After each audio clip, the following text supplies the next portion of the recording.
Hey, what's up there, YouTubers? It's me again, Brian, aka Gamer55551, and I am back with a My Two Cent Nintendo/gaming video for the week of July 10th to the 16th, where I take a look at a couple of stories and give you my thoughts and my opinion. And we have four to cover, including basically the actual release date for Bayonetta 3 that was announced this week, though. Reports about Bandai Namco actually being hacked, and supposedly, not to mention supposedly claims of a leaked info of Bandai Namco's upcoming games, though. We'll get to that part, though. We also have reports about, actually talking about Kojima possibly taking legal action over basically a misleading story that has come out, and reports about Respawn possibly working on a new single player game, though. And if you're interested in where I got these sorts of information and all that, I'll have links down in the description down below, assuming you're watching this on YouTube. But before we get started, I'd like to do what I like to talk about is the quick My Two Cents. Stories that kind of caught my attention, but I'm not going to go into a huge amount of details. The first one is that we are hearing reports that Boulder Gate's Dark Alliance 2 will be available on, I believe, the Nintendo eShop next week. It's worth pointing out the game is also going to be available on, I believe, the PS4, PS5, Xbox One, and Xbox Series S and X. It's nice that we're seeing these action RPG games, make their way over to the Nintendo Switch, though. I know there are going to be other versions will have basically some graphical enhancements, though. I think the Switch version may be at 60 frames per second, but we'll have to wait and see on that. We also learned from a supposedly report coming out that apparently a Dutch retailer has basically Oddworld Soulstorms listed for the Nintendo Switch. The game has come out on other platforms as well. We haven't heard any official confirmation, so we don't know if this is a typo or a legitimate thing. And if it is true, it's unclear whether this is going to be the native or if this is going to be, the cloud version or not. So we'll have to wait and see about that. We also learned that there are rumors going around that the PS5 and, of course, Xbox Series S and X version of Red Dead Redemption 2 were basically ditched because all hands seem to be on deck for GTA 6, though. We've heard similar rumors, like especially last week when I mentioned about how a lot of the remasters, like the Red Dead Redemption remasters, were being put aside because all hands are on deck for GTA 6. Again, no official confirmation at this time, though, but I just have a feeling it's like, to me, it just gives the impression for Rockstar GTA 6 is a make or break, and I just feel like they're putting all their eggs in one basket, and I think that can be a dangerous thing, to be exact. We also have more details came out about the Lollipop Chainsaw remake game, though, about basically has to do with the censorship and the music and all. And from what I understand, if I'm assuming I'm reading this correctly, is that they're not going to, censor the game or anything like that. But as far as the music goes, that could be another issue due to the fact that basically there's the whole licensing issues, which is a little bit unfortunate, to be exact, though. I am curious to see how this remake of Lollipop Chainsaw is going to look, and I do hope that it does come to the Nintendo Switch. I think that would be a good addition for the Switch, along with Shadows of the Dam as well, though. We also learned that supposedly Cuphead, The Delicious Last Course, the DLC to the original Cuphead, has basically sold about 1 million copies, or digital copies to be exact. Not bad for basically a very unique 2D style game with a 1950s cartoon look to it, though. We also learned that supposedly Konami is planning to re-release their Metal Gear 35th anniversary games following how originally they were delisted and all. Great that they're putting it back up, but at the same time, it kind of brings up the whole all-digital future and some of the issues with that whole idea of the all-digital future, to be exact, though. We also learned that we have a new Kirby game in development. It's called Kirby's Dream Buffet, and from what I understand, it's basically more of a multiplayer type of a game, and judging by what they showed from that trailer, a lot of people are looking at it and thinking, this is very similar to Fall Guy and all, and in a way, you could kind of see the comparison between the two to a certain degree, though. We also learned that basically the voice actor from the CDI Zelda games, the god-awful Zelda games, would love to return to do that role, though. I'll give her credit that she wants to return to that role, but I'm pretty sure a lot of people just want to move on from that game, to be exact. I mean, yeah, it's bad. It's really bad, to be exact. We also learned that Nintendo has acquired a CGI visual content studio by the name of Dynamo Pictures. To be exact, though, they've done several things from like Pokemon shorts to some of the CGIs for games like Persona 5 and so forth, though. I'm kind of curious to see what Nintendo will do to Dynamo Pictures, as they're now being renamed Nintendo Pictures, to be exact, though. And as for acquisitions from Nintendo, we've seen them make some acquisitions, but nowhere near the level as what we've seen lately with companies like Microsoft or Sony, to be exact, though. We now also learned that Monster Hunter Rise Sunbreak, the expansion for the Monster Hunter Rise game, has now sold over 3 million units worldwide. Obviously, Capcom must be pretty happy about that, though. We also learned that Square Enix is celebrating by putting out art pictures of Octopath Traveler for the 4th anniversary, though. Octopath Traveler is still a favorite game of mine on Nintendo Switch and worth taking a look at, though. We know the game's on places like PC, Xbox, and the Xbox, store. I believe it's still on Game Pass. I'm not 100% sure, and Stadia as well. It's definitely a good game. It's a throwback to the old JRPGs, to be exact, though. And while I'm happy with the version I have for the Nintendo Switch, it's worth taking a look at if you have Stadia, PC, via Steam, or an Xbox system or Xbox Game Pass, though. It's worth taking a look at. We also learned that Teenage Mutant Ninja Turtles Shredder's Revenge has basically sold over 1 million copies worldwide. Not bad for a game that's basically a homage to the classic Konami beat-em-up games from the 90s and all. I am enjoying the game, to be exact, though. I've been trying it out on Game Pass, though, so it certainly is nice, though. We also learned that Sony has announced a new PlayStation Star system. It's basically a reward system, to be exact, and some are comparing it to basically Microsoft's reward, though, and in a way it is kind of similar to some degree, though. It will be very interesting to see how well this one does, though. One thing, they recently came out and said that there will be no NFTs or blockchains, which, assuming they stick to that, though, I think that's good. Right now, blockchains and NFTs are certainly getting a bad reputation. It's often viewed as like a money scheme and all that. So until there's a way to solve it, though, I think it was smart for Sony not to go near NFTs or blockchains and all.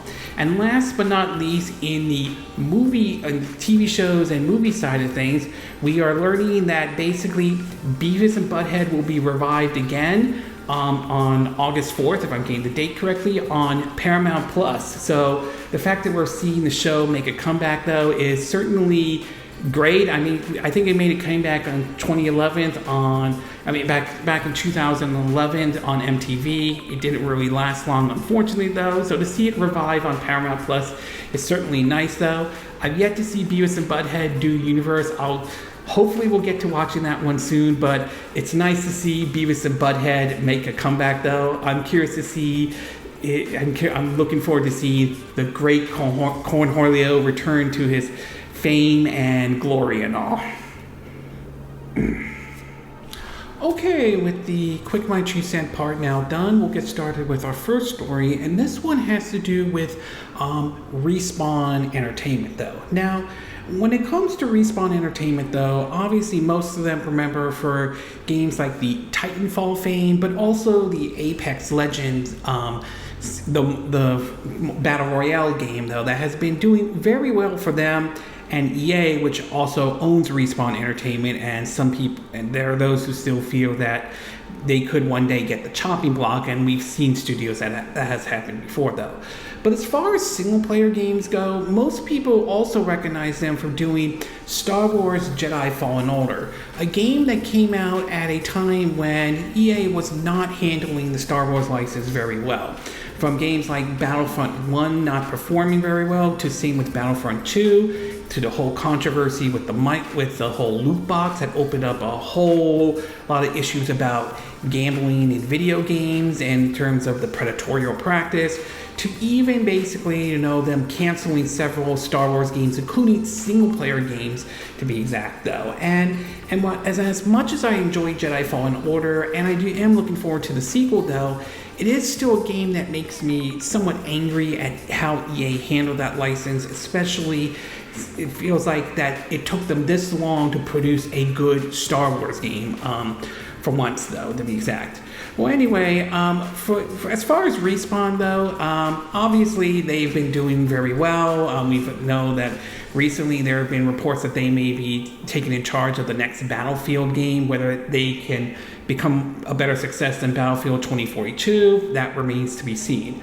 Well, recently there are some reports coming out that Respawn Entertainment may be working on a new single-player game, not related to, sequel to Jedi Fallen Order or Jedi Survivor or anything like that, but one that could take place in the Apex Legend universe, which also takes part in the Titanfall universe, though. While there have been several articles that have pointed out on this, though, they all seem to indicate from an article from a site called Dexterra, Dexerto.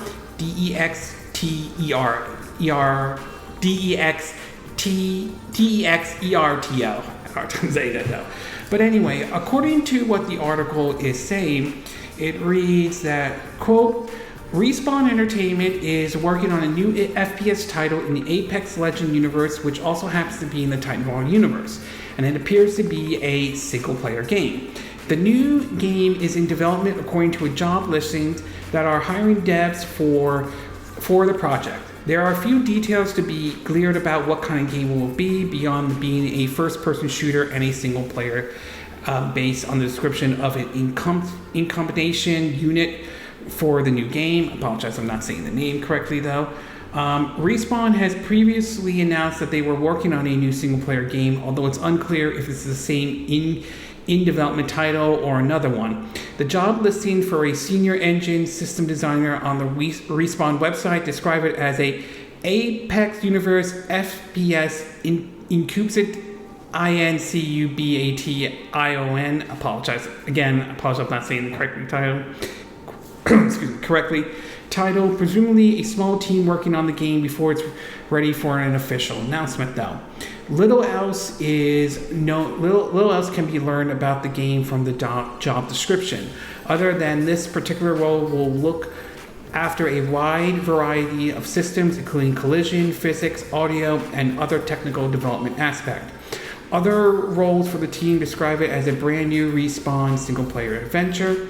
It's certainly possible that Respawn is building out a story-based Apex Legend game, given the rich lore already presented in the Battle Royale.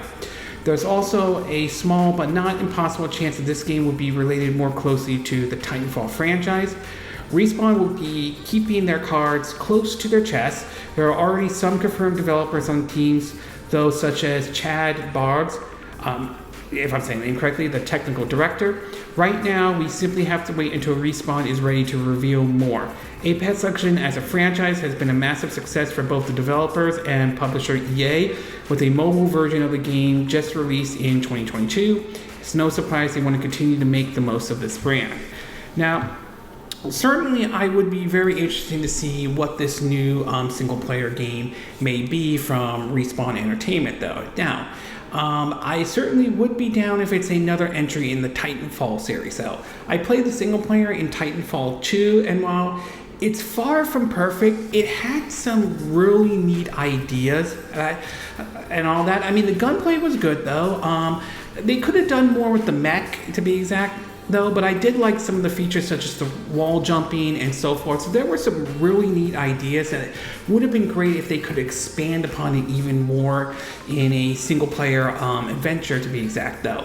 But obviously, Titanfall 2 did not perform very well, and most people blame EA because it was sandwiched between Battlefield 1 and the latest Call of Duty game at that time, to be exact. So, I mean, it could be Titanfall 3, that's a possibility, but it could also, but at the same time, it could be could be more closer to the Apex Legend. Maybe a character within the world of Apex Legend. I know it takes place in the universe of Titanfall, but in the world of Apex Legends, it could be a brand new character, and also it will be very interesting to see what the single-player experience turn out to be, though. Will it be a traditional first-person shooter?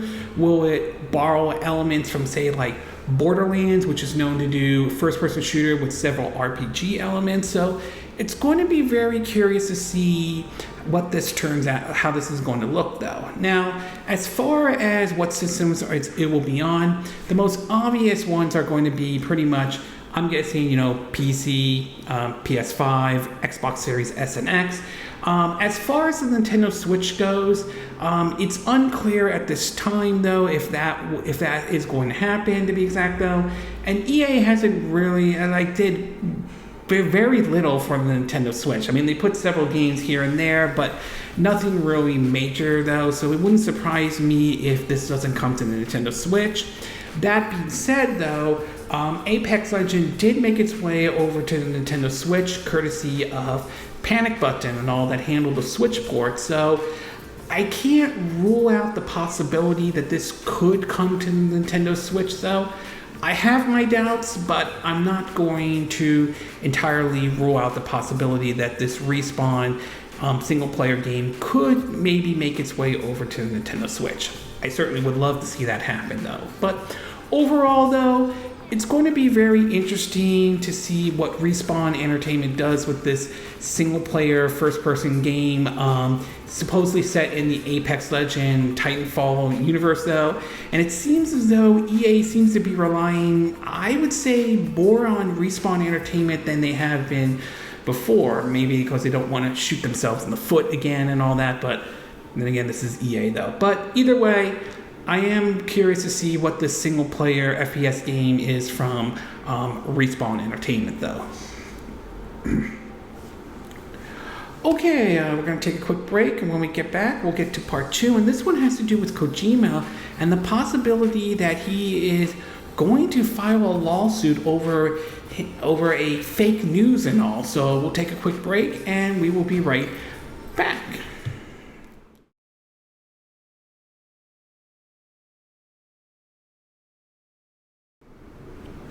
Okay, and we are back with part 2 of my 2 cent video for this week. And for this one, we're going to be talking about one that's going to be controversial and might be political for some folks out there. And this one has to do with Hideki, or Mr. Kojima himself, and the possibility of going after several sites, or possibly going after several people through legal actions over a fake news article or a misuse of an image, to be exact, though. Now, I'm sure most of you are aware of what happened in Japan, though, recently. The former Prime Minister, Abe, was recently shot at a recent political event over there. And this kind of shocked a lot of folks and all, especially considering that Japan is known for having very, very strict gun laws over here compared to where it is here in the U.S. And I'm sure you've seen a lot of the reports of mass shootings here in the U.S., to be exact, though.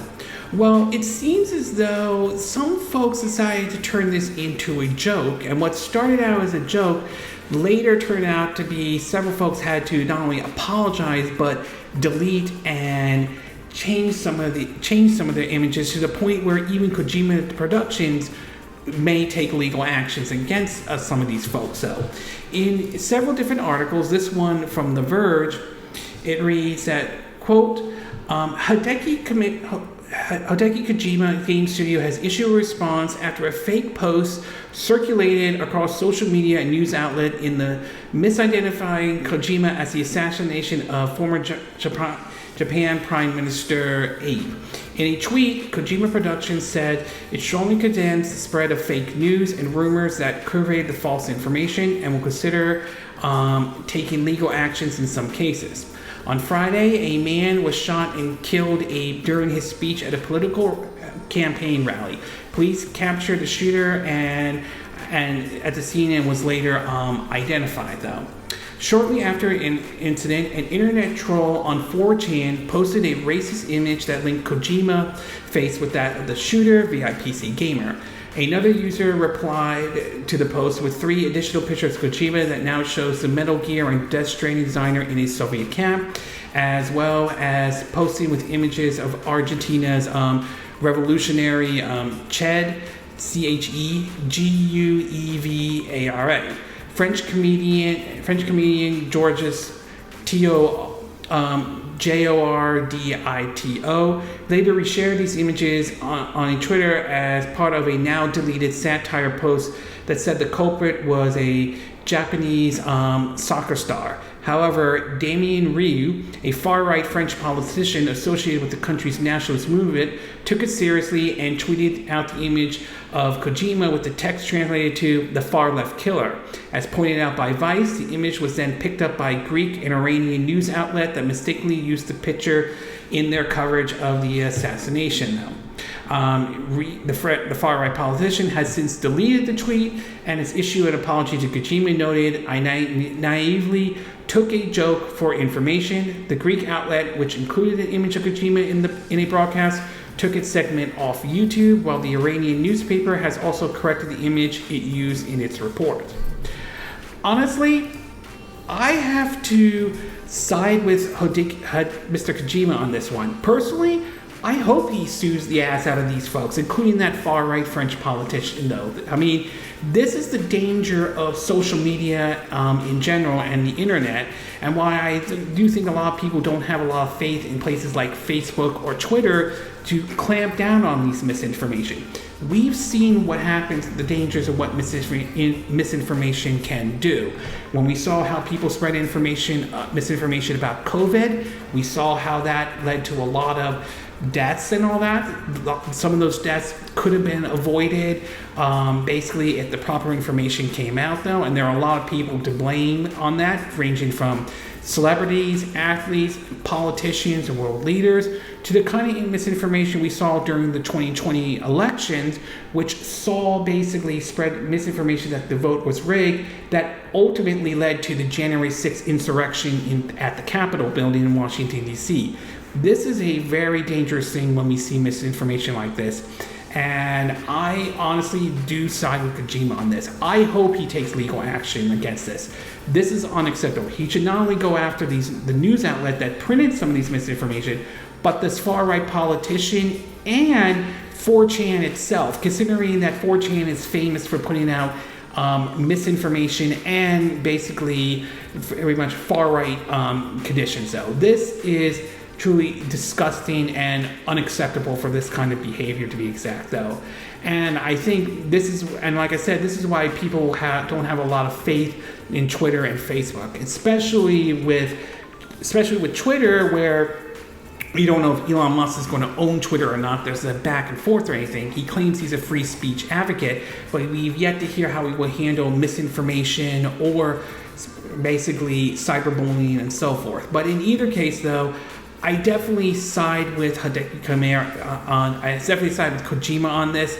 I hope he seriously takes legal action against these folks for spreading false, misleading information, though.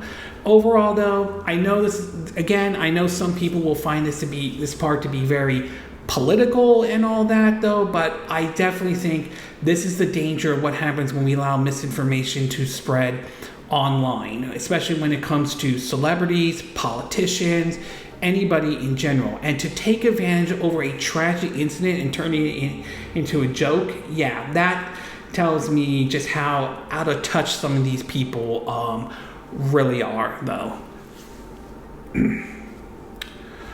Okay, we're going to take a quick break, and when we get back, we're going to get to part 3, and this one has to do with, apparently, Bandai Namco may have been recently hacked, though. So we'll take a quick break, and we'll be right back.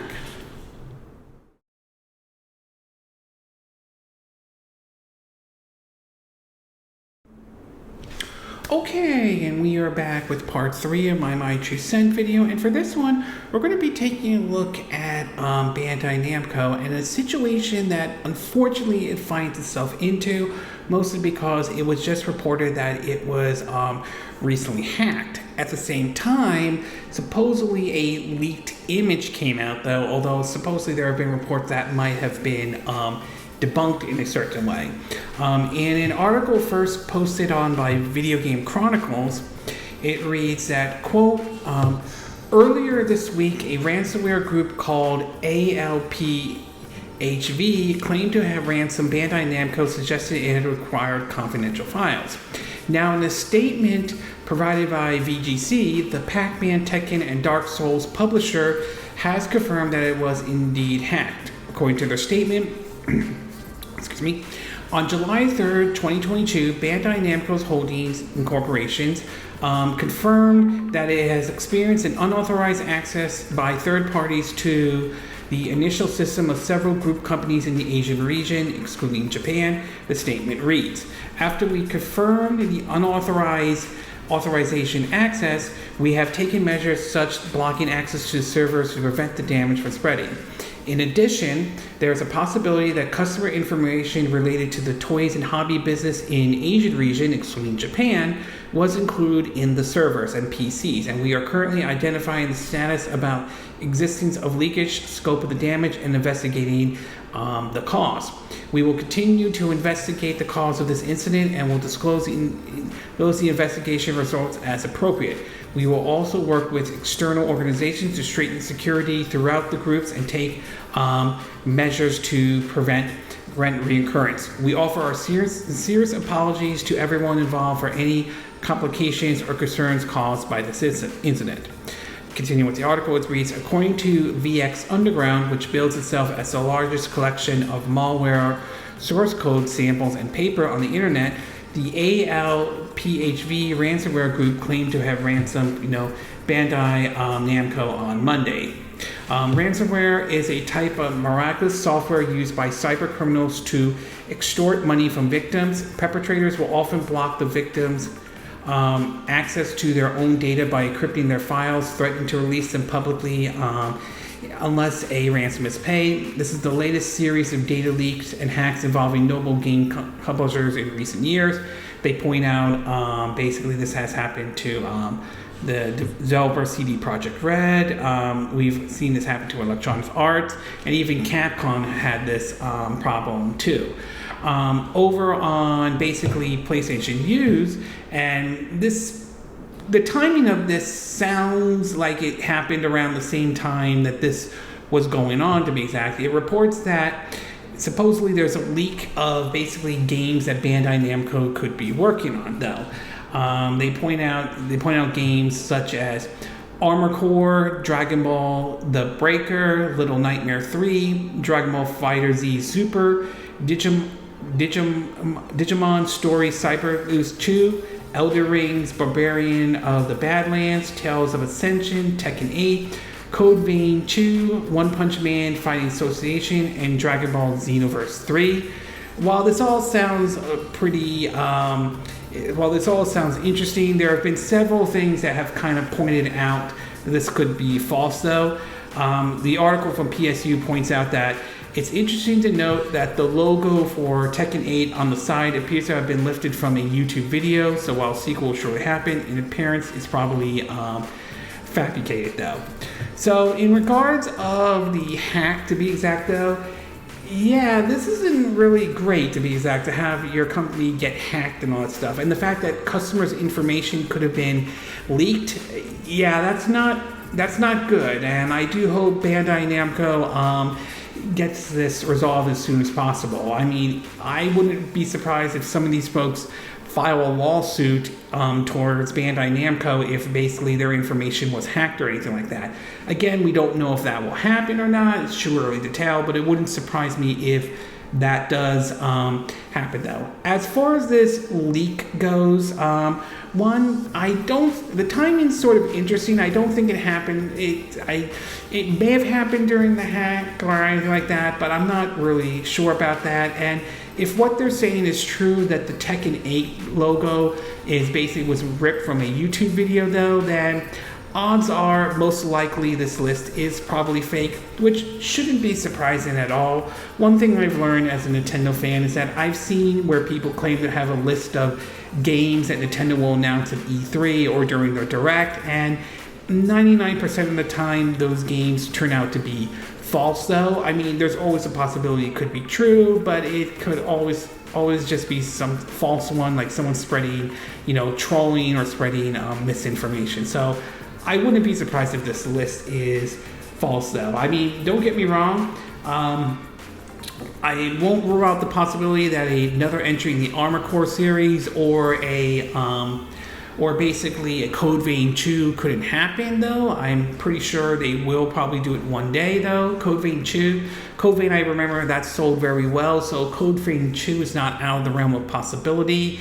And a Tekken 8, again, it probably will happen one day. I wouldn't rule out because hearing that Tekken 8 will happen though, but I kind of have to agree with a lot of folks. I think it's best to lean towards this is probably or more than likely fake. So overall, yeah, I think Bandai Namco has to address some of the issues of the fact that they were hacked though. Hopefully this gets resolved. Hopefully personal information didn't come out, but I would not be surprised that basically if they may have to deal with a lawsuit or possibly a settlement over the fact that some people's information may have been compromised though. As far as this leak list though, again, there's always a possibility that it's true though, but based on what I've read and based on what I've heard so far, I'm leaning towards this being fake, and it wouldn't surprise me if it turns out to be fake in the end though. It probably is though. Okay, we're going to take a quick break. When we get back, we'll get to our fourth and final part of our My 2 Cent video, and this one has to do with Bayonetta 3 and the fact that we got an official release date for it. So we'll take a quick break, and we will be right back.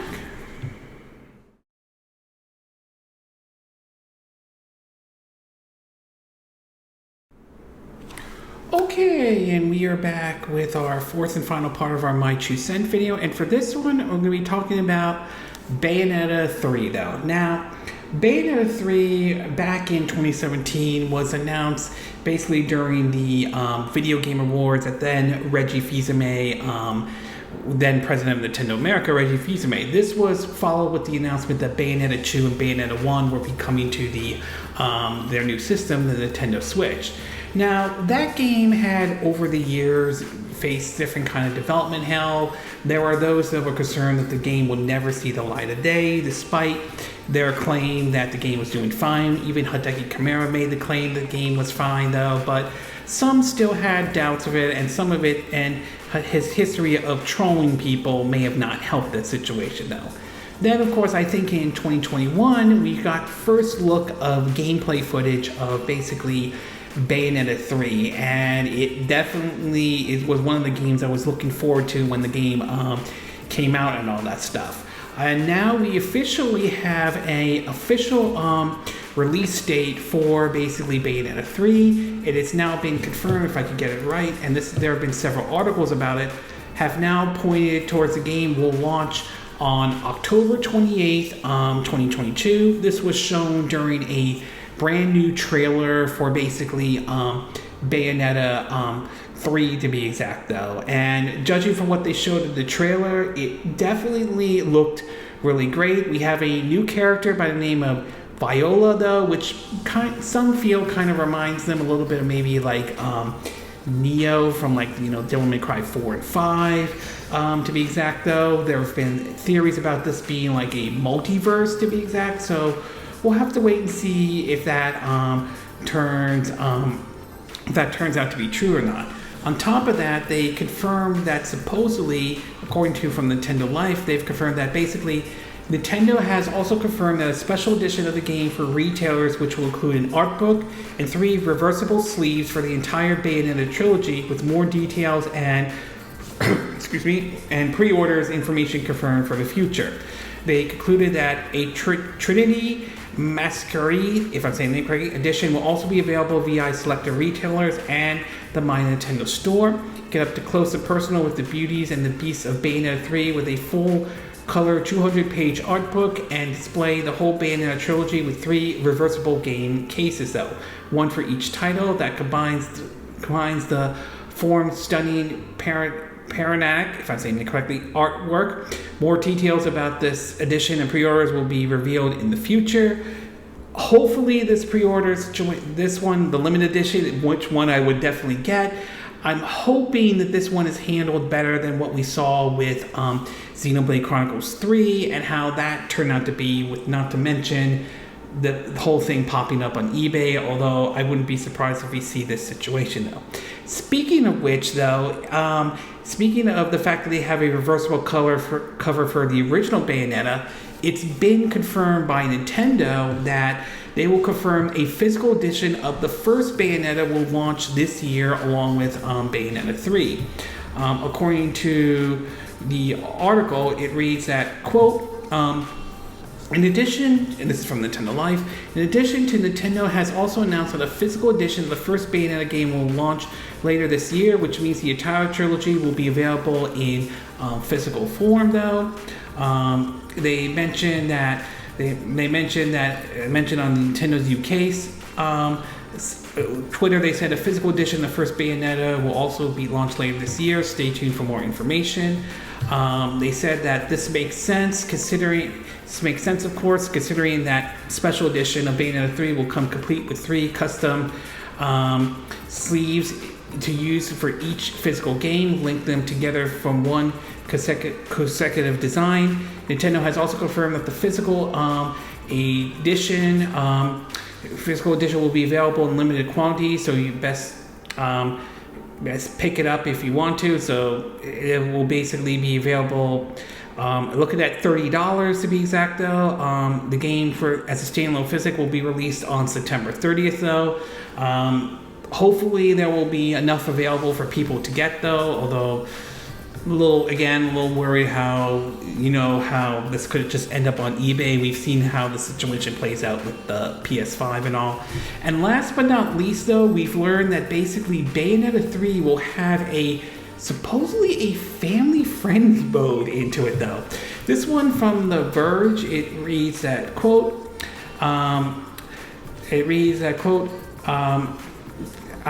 basically it says that, quote, Platinum Games has one more announcement to make regarding the release of Bayonetta 3. For the first time ever, Bayonetta can keep her clothes on. This is what they said, Platinum Games said on a Twitter post. It said, quote, or Twitter that they put out, relax, the witch is back and sexier than ever. We added the Revolution native angel mode to Bayonetta 3 so more people can fully enjoy it. By turning it on, you can play right in the living room without having to worry about what's on the screen, we think. Anyway, the article reads that, quote, Platinum game is introducing a new setting to Bayonetta 3 called Native Angel Mode that, when active, will put a shirt on our favorite, Bayonetta. For those who don't know, Bayonetta is at all times covered in her own hair. It's a source for her power, and whenever there's a big monster ready to be punished for the wrongdoing, Bayonetta will sprout gigantic creatures from her own shape. But because every witch are still behold to the law of conservation, this hair has to come from somewhere, leaving Bayonetta tastefully censored but still nude. That's great for whenever you're alone with the cover of your witchy friend, but not so great when there's children or praying grandmothers around. I'm sorry, that's kind of funny when I read that though. Native angel mode eliminates the nudity, such as one can still enjoy the game without worry of scandalizing your godly aunt. I'm sorry, that's just funny how it's written and all. And while I know there would be a snake ankle to why would anyone want to turn off the boobs, it's actually pretty cool. Bayonetta is a great series. Most people, read everyone, should play it, and if the ability to turn off the nudity would push the game to get some new to play the game, then I'm all for it though. I mean, if this mode is sort of a optional mode for people to turn on and off, I mean, that's fine. It's not something I'm going to lose sleep on it. Honestly, I'm going to keep the mode off though. I played the original Bayonetta 2, and I had no issues with, the nudity or anything like that. For me, as long as the game stays within its appropriate rating system, which is an M rated, which isn't really surprising that Bayonetta 3 is going to get that and all, then I really don't have any problems with this though. Do I think it looks silly and stupid in a way? Yeah, but nothing to really to lose sleep over, to be exact, though. So overall, nice that we got a launch date for Bayonetta 3, though, October 28th. Nice the fact that we're going to get the physical edition of the first Bayonetta, which is also great, though. And while this family-friendly mode, this angel mode, yes, it looks stupid, but you know what?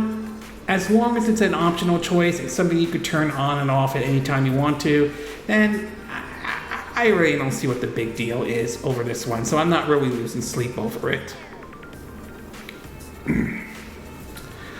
Okay, this concludes my 2 cent video for this week. And again, these are my opinion. What are yours? What are your thoughts about Respawn working on this FPS single-player game? Do you like the idea of it taking place in the Apex Legend and Titanfall universe? Do you think it's going to be Titanfall 3? Do you think it's going to be a traditional first-person shooter or something completely different in any way?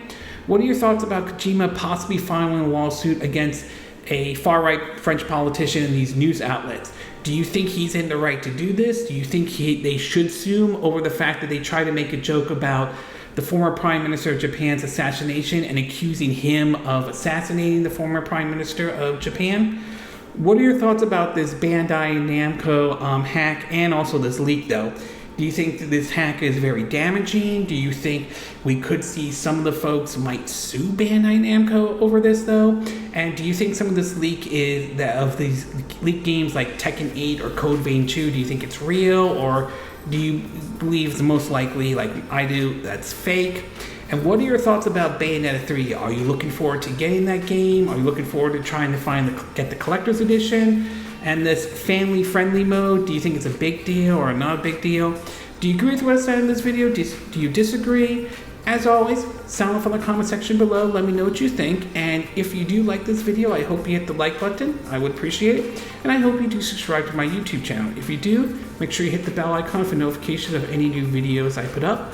Also, feel free to share this video if you want to, and feel free to donate to my channel if you like. You can do it through PayPal me or Patreon. Links will be in the description of this video, assuming you're watching this on YouTube. And I will see you again next time when I do another video. Hopefully that'll be soon. Until then, from Southern California, I wish you all a good day then. Bye!